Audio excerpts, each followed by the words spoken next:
this particular. So sorry. No problem. Louise is going to give a kind of recap of this topic for purposes of this workshop. And then I'm going to talk for about 5 minutes about why nuclear is not a solution, since that hasn't been discussed yet. And then the discussion will be broadly in the way that Louise is going to introduce it. So I'll just turn that over to Louise. Thanks. Super. Hi, everybody. Thanks for joining our little group. This is perfect because we want to have open conversation here, and so maybe I'll just kind of set the table a little bit in terms of the opportunity. I mentioned that the climate. Oh, we got somebody that just popped up on the screen. Who's that? Oh, Lise. Hi, Lise. Well, I wonder if maybe we should do a little bit of housekeeping first, just because this is a bit of a different format. So we'd love for this to be a bit more of a discussion, I believe. So if you could go to the top right of your screen, and instead of being on speaker view, click on gallery view. And that way you can see everybody who's in this room. That's what I'm looking for. Perfect. Yes. Perfect. Et aussi, vous êtes toujours encouragé de parler dans la langue de votre choix.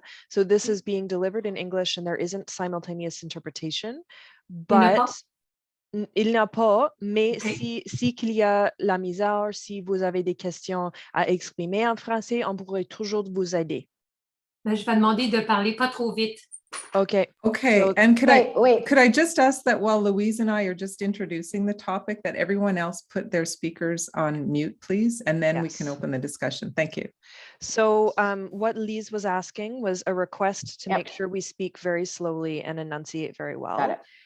If anybody misses something, please type in the chat, or you can actually choose reaction buttons that say slow down or repeat, or you can type those words in the chat en français ou en anglais, and I will make sure that that happens, okay? Perfect. Okay, merci.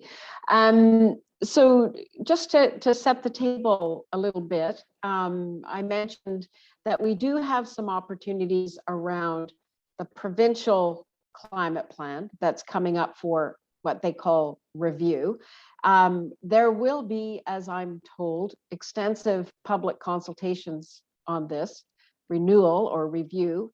It's not exactly set yet how that will occur, but ideally it would be something similar to what they're doing with municipal reform, where there's been community meetings by Zoom, of course, because of COVID, but not just through the legislature, although there will be some discussion of this at the legislature. The second opportunity is that there's more work going on with provinces and the utilities on an Atlantic basis, which will influence how we generate electricity, how we share electricity between Quebec and Newfoundland, Labrador, and how we manage the flows back and forth, but also how we use electricity. So there's big opportunities for us to influence, I think, the future of our energy system in the province in ways that are all pointing in a similar direction because of federal action. And I'll just list the three things that are important. As I said, New Brunswick wouldn't do anything if the federal government didn't make it. And the federal government is making New Brunswick do things on 4 fronts that affect this conversation. One is they are proposing something called a clean electricity standard. We expect it to be a standard that would drive fossil fuels pretty much out of the electricity system, potentially by 2035. We'd like to see that sooner, of course.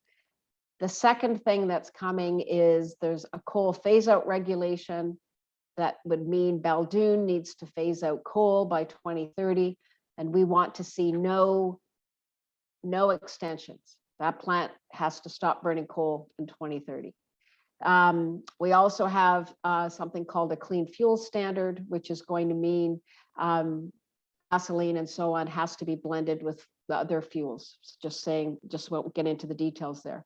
And then there's carbon pricing, which will increase from today's level to $170 a ton by 2030.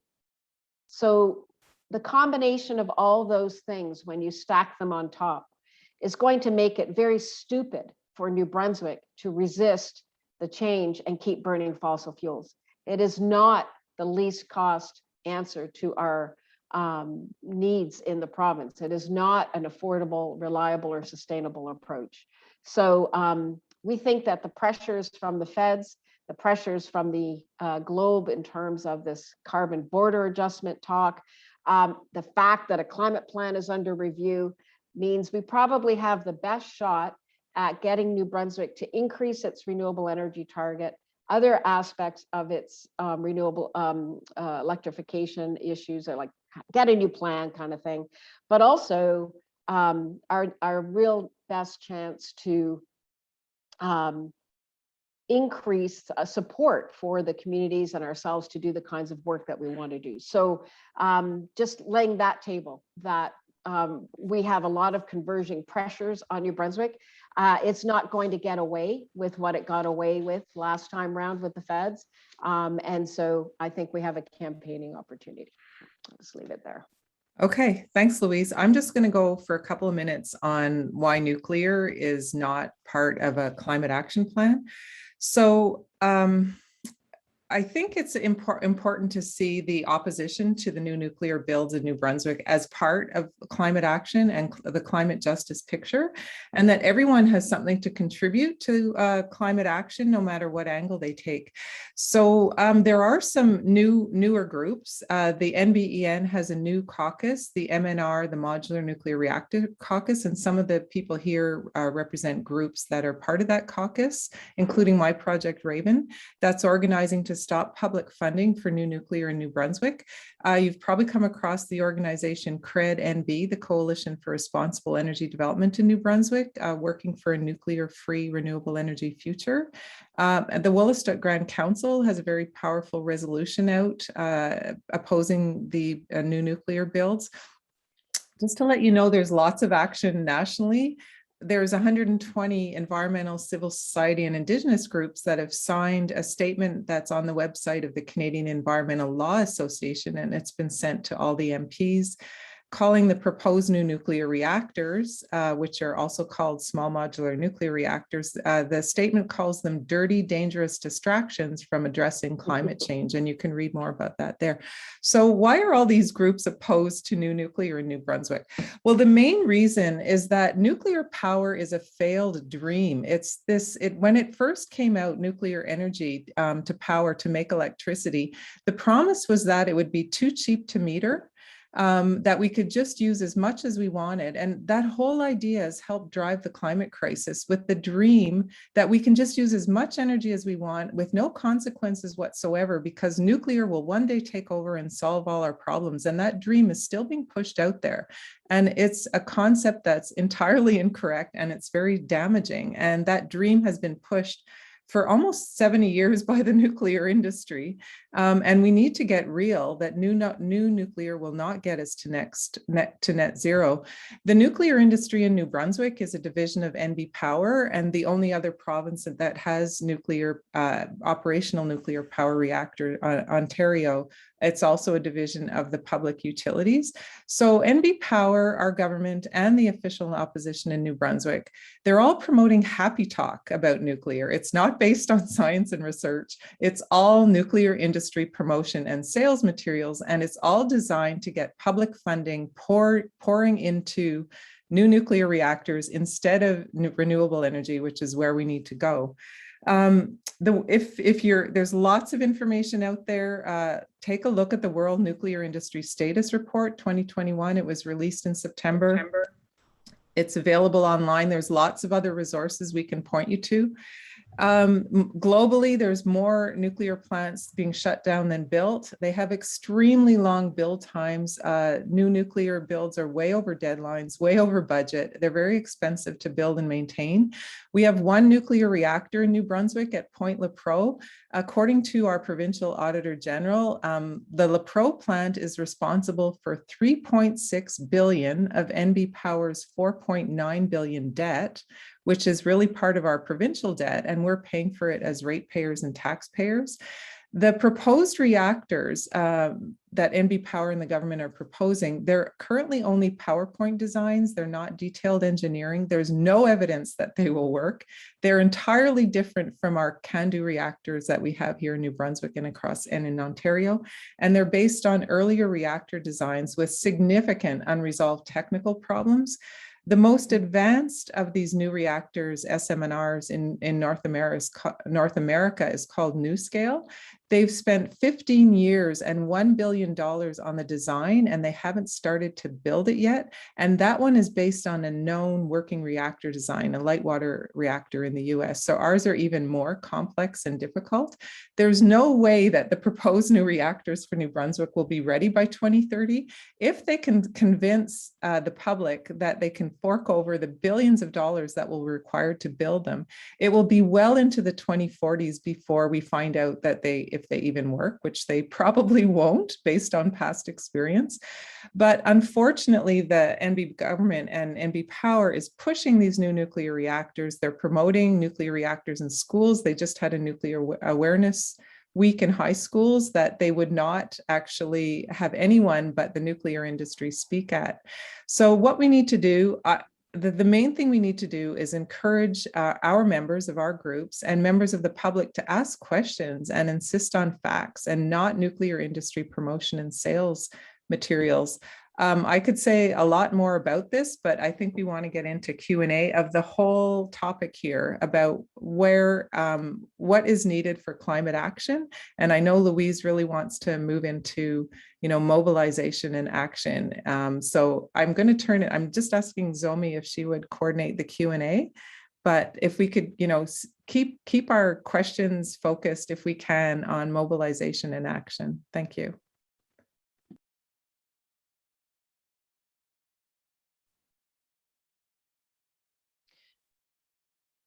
Lise a une question. Lise, vas-y.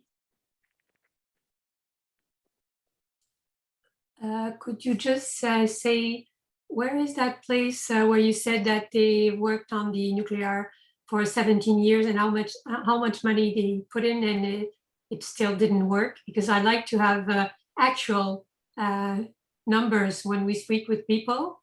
They like to have very immediate information.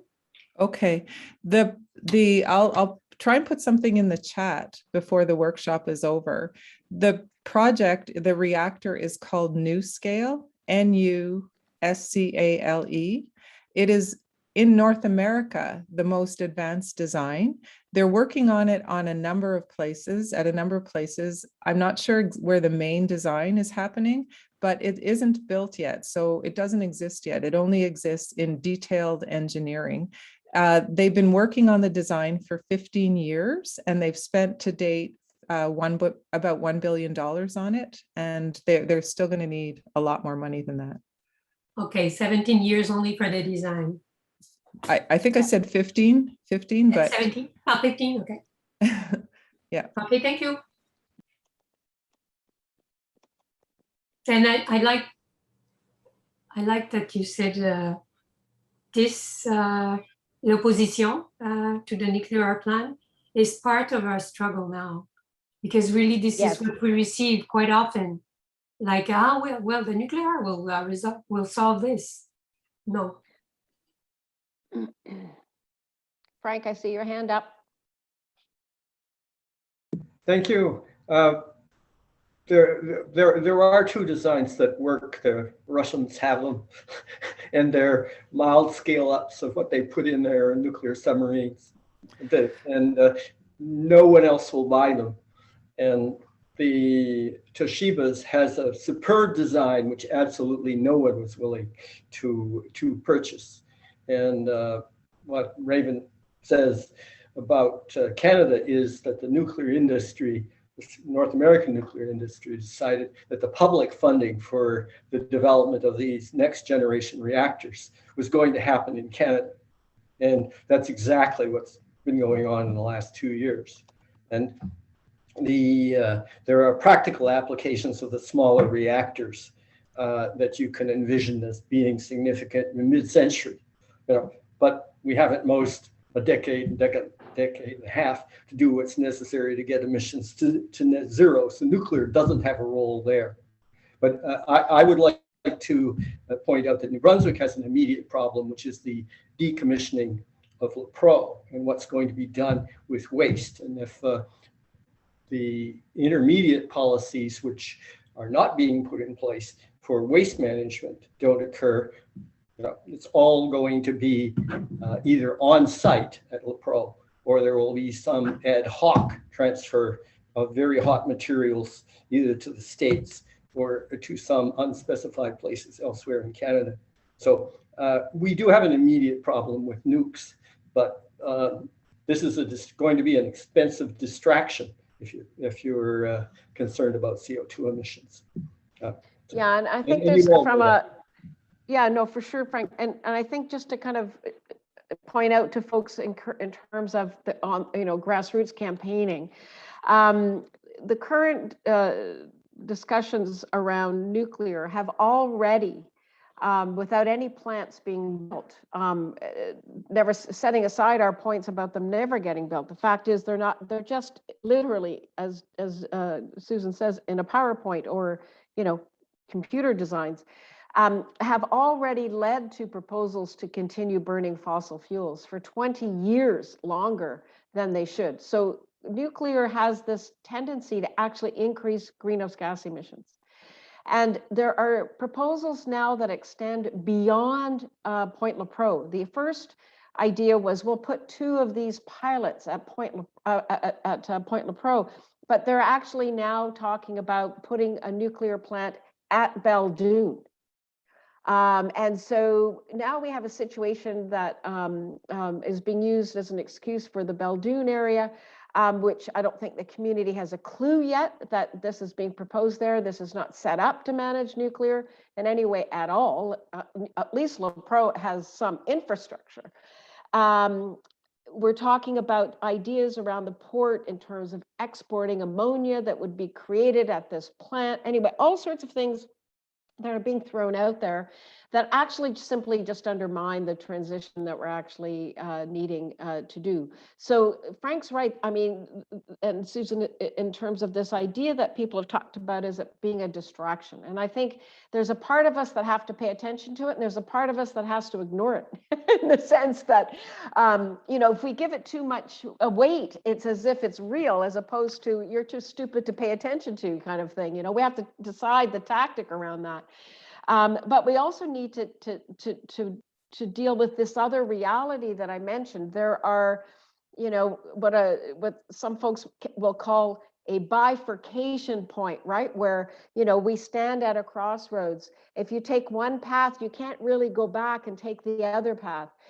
And so if we actually, and we know from our own research, the public wants renewable energy built in each of the Atlantic provinces by people within their own provinces before we link each other up in the Atlantic kind of loop, they're calling it. And the reason I mention this to you is the choice can simply be that we're passive, that we simply don't do any economic development or any renewable energy development in New Brunswick, and they just hook us up to hydro from Quebec and Newfoundland, Labrador. That the modeling shows that when you do that, we don't get any wind here. We don't get that investment that could happen here. We're just passively buying it from somewhere else. I would like a little bit more of a proactive plan for the province and the region that we do for ourselves too, not just passively hook up to somebody else's power and just buy it, as opposed to other things we could do. So we do need stronger renewable energy targets. We do need to focus on matching international standards for setting targets to, for example, for electric vehicles to be on the road. We have to get households retrofitted. We have to get households off oil. All of these things, if you do it, if your house is efficient and if it doesn't use fossil fuels and you don't have a gasoline car, who cares what the carbon tax is? So, the point of the carbon price and all the regulations is to have you avoid, right? You avoid paying those things because you're not using those products. And that's what's missing. And that's what I think the opportunity is if we campaign and collaborate together around a clean vision for the province, or whatever name we want to give it. The other thing, just to bring us some comfort, I can't find any model anywhere, any credible energy analyst that projects any increase in nuclear anywhere, anytime, anywhere in the world, any of it. So, we got to kill it off here. But at the same time, we can't let it kill off everything else we want to do. Sure. And I see Lee, thanks, Louise. Lee has a question. I just wanted to point out something in case not everyone knows this, is the provincial government has already given $30 million of provincial money to 2 nuclear companies. There was 10 million given in 2018, 20 million earlier this year. And the federal government has given 50.5 million to one of the companies. So it's not like it's just an idea. There's actually money flowing from both the provincial and federal. Go ahead, Lee. It's not really a question, but I'm opposed to the nuclear industry, particularly these small modular nuclear reactors. They quickly took the nuclear out, went to SMR. But the first issue has been discussed a bit: the cost. There is no way that they can compete effectively. Safety. I think there's not enough attention paid to safety. In my career in the Navy, one of my jobs on board ship was as the NBCW monitoring officer. Our ship's forces are not nuclear, but ships could have to transit through a nuclear fallout field or cloud or downstream dispersal, and we had to be able to decontaminate our ship. So I guess if you're looking at where a nuclear reactor is and the prevailing winds push that to Nova Scotia or somewhere else, that's with Lepreau. But if you start popping these up around the country, then there are a lot of people that are going to be downstream from the prevailing winds, and that gets discounted or kind of hidden away. And there are plots that show the radiation dispersal if there is an accident or explosion. But the biggest issue, and it comes back maybe to the cost, is the market for these. I've seen talking points that say, well, these will be great for northern communities. They will be able to get off diesel and the supply of diesel. The reality is, and I don't want to disparage anybody that's living in a northern community, it's far from my objective. But if we can't keep a fresh water system running in northern communities, how in hell are we going to run a nuclear power plant? I mean, the market just doesn't make sense. So it's a fail on those three perspectives from my perspective. I don't know, maybe somebody needs to start following the lobbyists and really find out where the push is coming from. They follow the money. Because why are the feds putting all this money into it? Who stands to gain? There's got to be a lobbyist somewhere that we need to be. I think that's an excellent point, and I think there are a number of us who are starting to do that, Lee. So you're right on there. That was my all.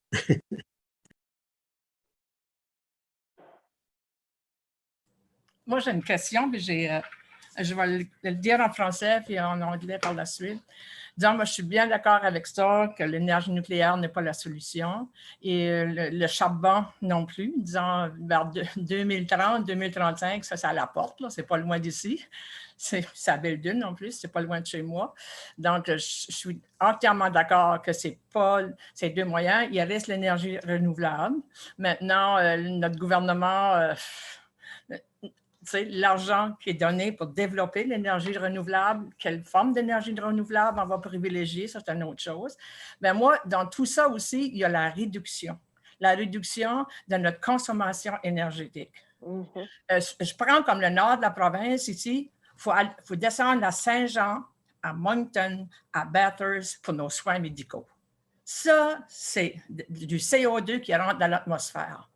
Donc, il y a toute une réorganisation aussi de comment notre système est organisé, comment on utilise l'énergie, et puis on ne peut plus continuer comme ça. On ne peut pas continuer à remplacer une forme d'énergie par une autre. Est-ce qu'on peut continuer comme ça? Est-ce qu'on a les ressources pour le faire? My question is this. I am against I'm not that the coal is not the solution. Nuclear energy is not the solution. The solution is going toward renewable energy. What kind? I don't know. What is the government doing to put that on the road? But one of my concerns also is how we use the electricity, the energy. Yep. Like I said, like living in the north part of the province, I have to go to Bathurst, to St. John, to Moncton for medical purposes. This is carbon dioxide that goes up there. That could be reduced. I think we have to think of how we consume in order to reduce what we consume. Yep. My question is, can we go on living like this? Can we go on always increasing our consumption of energy? Yep. The answer is you're right. How can we do it?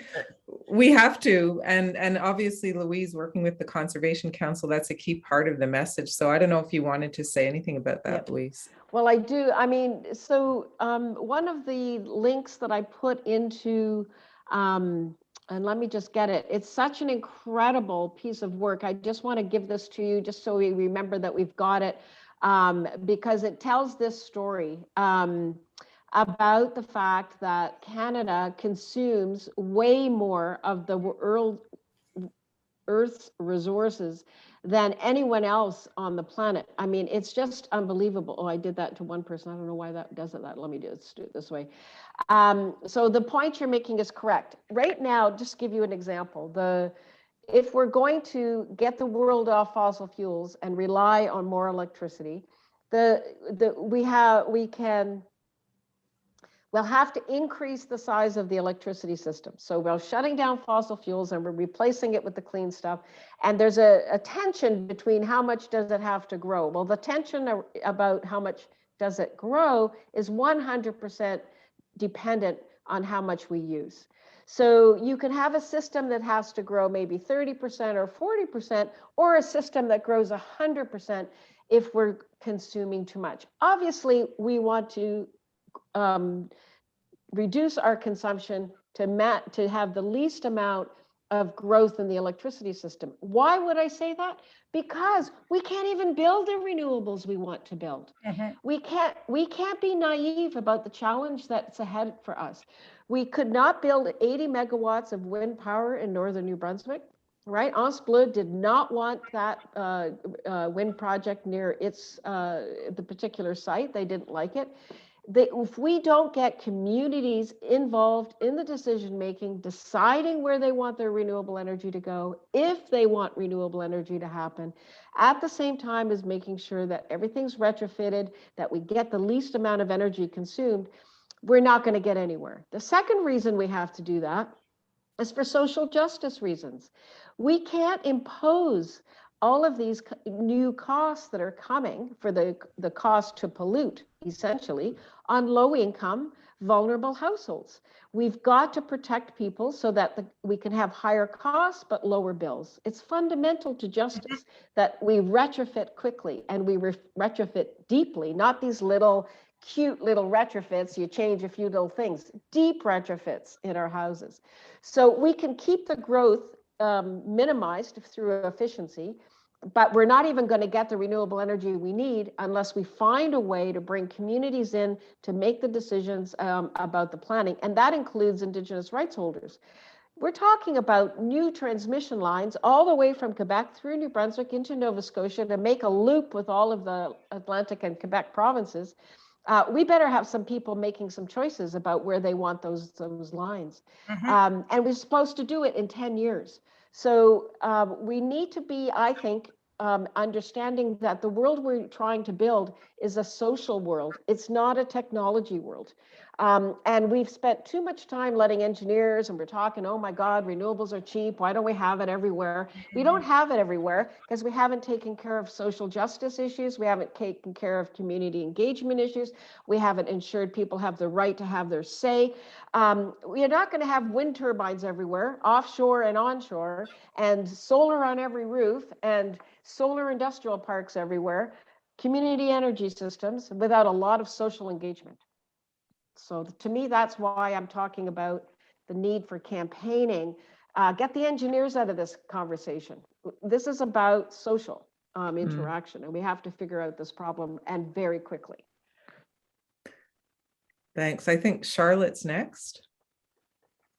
Hello, thank you so much for this discussion. I really appreciate it. I grew up, my father worked his entire career at Point Lepreau, so I definitely come from that background in regards to some experiences. And it's more to, you know, Point Lepreau has not been successful. We don't have these, you know, low electricity prices. The plant goes and shut down every year to do maintenance, and it gets extended. So with that being our model, I don't understand why we would reproduce that and replicate a failure. And so that's really where I'm like, why would the government give money? We've already been testing this for a very long time.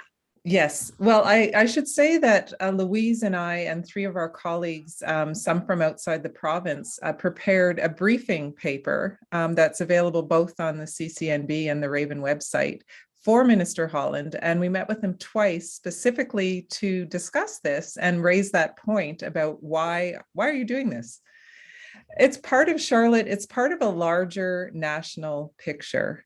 And it's part of an international picture. And there's a lot of reasons why Canada wants to remain in the nuclear game. We have a whole fleet across the country, including Lepreau, of aging nuclear reactors. And unless they replace them with something, the nuclear industry will eventually die out in Canada. And so that's where the push is. You have to follow the money. I think, was it Frank or Lee who mentioned that? You have to follow the money for sure, because there's some people making a lot of money off of this, and it's public money. But just to say that back when Lepreau was built, the money flowed, a lot of money flowed from the federal government to, say, NB Power and the New Brunswick government, if you want to put it that way. We can't do that anymore because it's only Ontario and New Brunswick. Quebec for sure would object to that, et cetera. So rather than the money flowing directly to the utilities, they have to flow it to private companies and call it industrial development. And that's what's happening right now. And so we have these private companies that are applying for, the federal government currently has an $8 billion fund earmarked for what they call net zero technologies. And it's open season for the nuclear industry. This is what's going to come now with the new government in. So that's why there's such a push to stop the flow of money, because they cannot exist on their own without huge public subsidies. And there's intensive lobbying, as was mentioned, and reasons why both the federal and the provincial government want to stay nuclear players. And I'm sure we could talk a lot more about this, but Charlotte, absolutely, it doesn't make sense. We've pointed this out to the minister responsible. And Let me just add, because I think the point on follow the money is important. I just want to add that there's actually an important follow the money point for New Brunswick. So often we'll disagree with politicians. We may think they're just stupid about why would you do this in some ways, but actually there's a logic. They have a logic, right? They're reasoning about it, and they're reasoning about it in this way. It's their own fault, but let's just for the moment accept that they have a reason. And the reason is that they've convinced themselves that wind energy doesn't generate economic development in New Brunswick. What they don't seem to understand is that they made those conditions a reality. So let's take the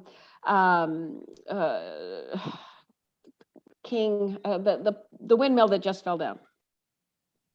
Kings, what's it called? Mills. Oh my God. My brain's going blank on the name of the wind project there.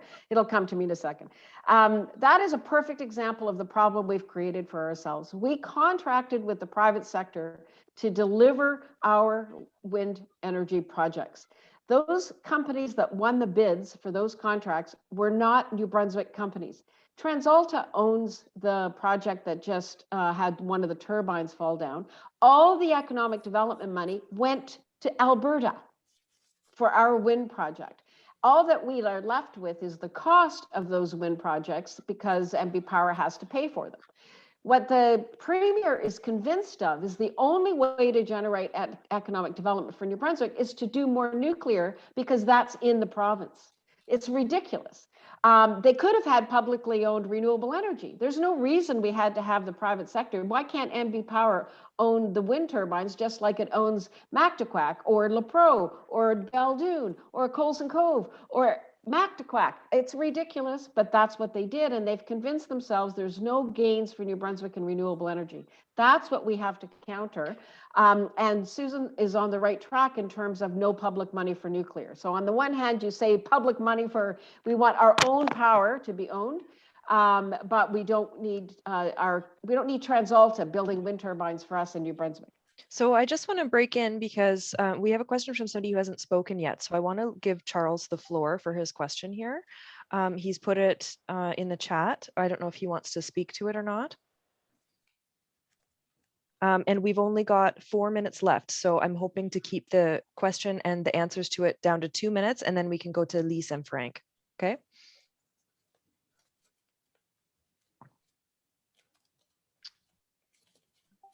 Charles, are you speaking to your question or do you want me to read it? Is this the incentive versus sticks? Should we encourage with incentive, carrot, or stick? In Quebec, there's a lot more carrot than here in New Brunswick, and still it's not acting. Right. Sticks, big sticks. And then you sweeten the pot with a few little sugars. The sticks need to be deep emissions reduction targets, clean electricity standard, renewable energy targets. It's got to pay and pay and pay. Then you give them the encouragement for their transition. But we need bigger sticks and we need them fast. Perfect. Okay, now let's go to Frank. Frank, you have 1 minute for a question and response, and then we're going to go to Lise, and then I think we'll have everybody. I'm concerned that carbon credits would be given for the development of the commercial tree plantations in this province, and that we're neglecting the real emissions from the high level of harvesting in this province, which probably exceeds any sequestration of potential sequestration of carbon from the plantations. And the Scandinavians have made it quite clear that plantation-based carbon credits are a very bad deal for their forests. So, but what is happening with the trillion tree initiatives? We don't seem to get any details, and I worry about that. Yeah. So just so folks, in case you didn't notice, I don't actually ever say net zero. I think that's just an evil idea. Zero is where we need to be. If somebody's doing a little extra squeezing at the edges with technology or sequestration that is credible, we can maybe talk about it then, but it's got to be zero. And so, the offsets issue, if anybody wants, we can have a separate session on that someday, because I really think we have to get into it. It's a serious problem. And lots of folks are working on it. Let me just say, don't fall for it. We need nature to be protected for its own sake, not just as a stick of carbon for companies to get away with murder. So that's just the basics. And right under the wire, we're going to have Lise. En français, la ville de Moncton a un grand plan de panneaux solaires, déjà fabriqué depuis 8 ans au moins. Puis ils n'arrivent pas à le mettre en plan et en action. Ils sont bloqués par énergie NB. Alors, quand on dit « follow the money », il y a des questions, je ne comprends pas moi-même pourquoi que cela arrive, mais ça arrive, ça. Alors, je pense qu'il est extrêmement important. Moi, je ne pense pas qu'il faut écarter les ingénieurs.